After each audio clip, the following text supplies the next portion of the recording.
اعوذ باللہ من الشیطان الرجیم بسم اللہ الرحمن الرحیم۔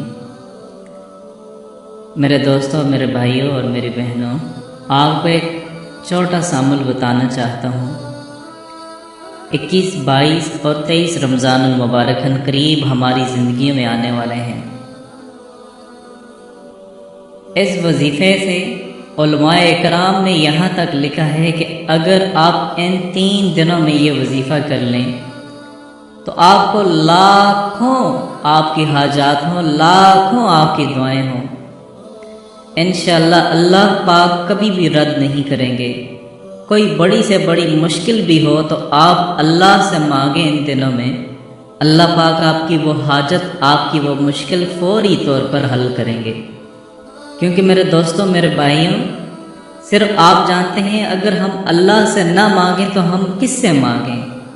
ایک اللہ کے علاوہ دعائیں قبول کرنے والا کوئی ہے بھی تو نہیں۔ اللہ کے علاوہ کوئی حاجتوں کو قبول کرنے والا ہے بھی تو نہیں۔ میرے دوستوں، میرے بھائیوں، صرف ایک اللہ ہی کی ذات ہے جو حاجت روا ہے، جو مشکل کشا ہے۔ اس کے علاوہ کوئی مشکل کشا نہیں، کوئی حاجت روا نہیں۔ صرف وہی ایک ذات ہے جو ہمیں فائدہ پہنچا سکتی ہے اور نقصان سے بچا سکتی ہے۔ ہم سب اس کے بندے ہیں اور وہ ذات ہم سب کی مالک ہے۔ ہم سب اس کے در کے فقیر ہیں میرے بھائیوں، اور اسی کے محتاج ہیں۔ وہ غنی ہے، وہ باب ذات ہے، ہم مانگنے والے ہیں، وہ دینے والا ہے۔ العرض میرے بھائیوں، ہم بندے ہیں، وہ آقا ہے۔ اس کریم ذات کا مجھ صرف اتنا ہی کرم ہے کہ وہ ہم جیسے نالائق، غیر مستحق لوگوں کو اپنی نعمتوں سے نواز رہا ہے۔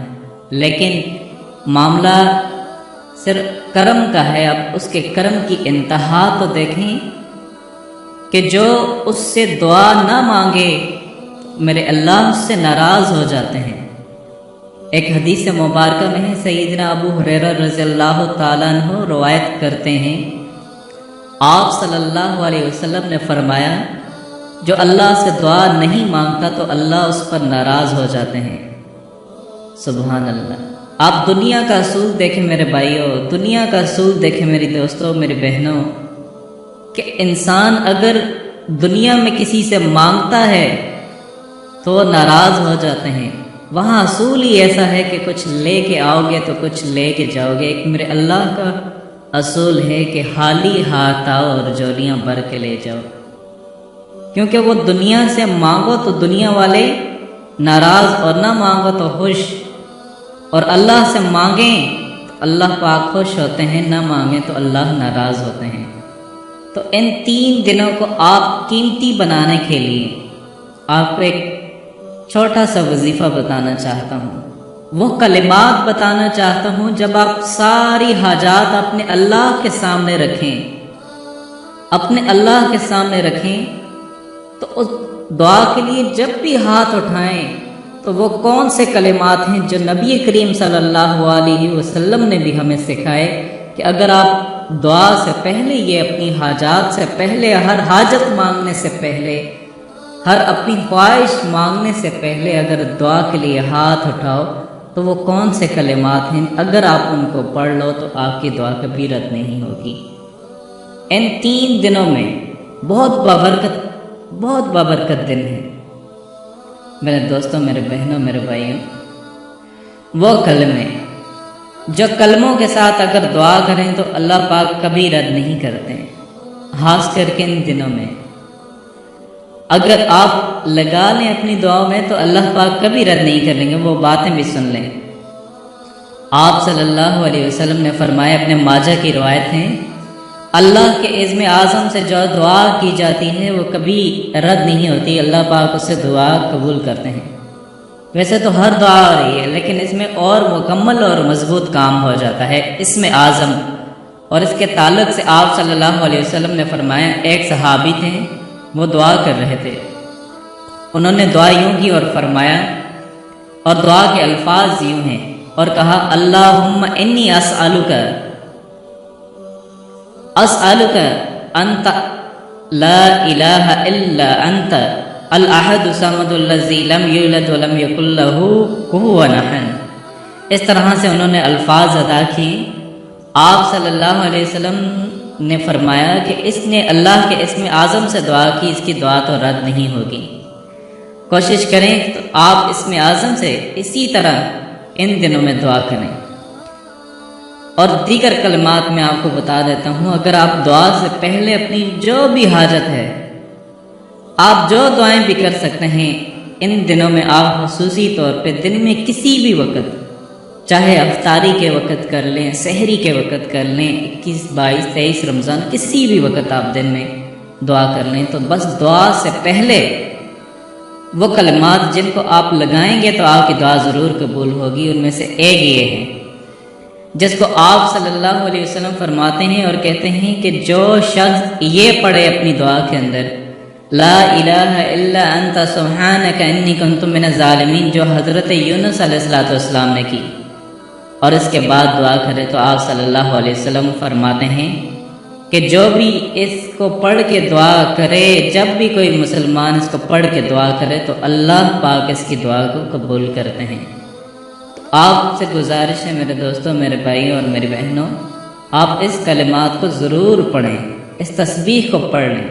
تسبیح کو پڑھ کے آپ اللہ سے دعا مانگیں، ہر نماز کے بعد مانگیں، بار بار مانگیں، گر گرا کر کے مانگیں، جس طرح ایک بچہ گر گرا کے اپنی ماں سے دودھ مانگتا ہے۔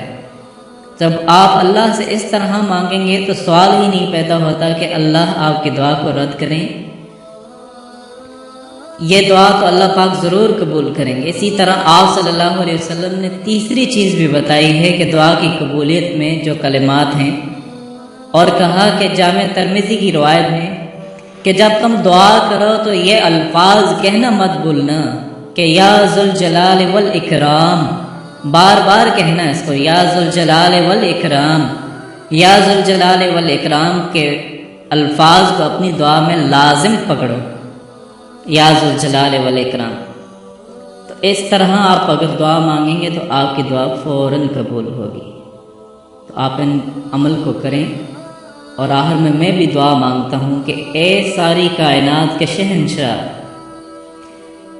اے ساری مخلوق کو پالنے والے، اے زندگی موت کا فیصلہ کرنے والے، اے آسمانوں اور زمینوں کے مالک، اے پہاڑوں اور سمندروں کے مالک، اے عرش عظیم کے مالک، اے فرشتوں کے معبود، اے عزت اور ذلت کے مالک، اے بیماریوں کو شفا دینے والے، اے بادشاہوں کے بادشاہ، اے اللہ، اے ذوالجلال والاکرام، ہم تیرے گناہگار بندے ہیں، اب تیرے خطاکار بندے ہیں میرے مولا، ہمارے گناہوں کو معاف فرما، ہماری خطاؤں کو معاف فرما۔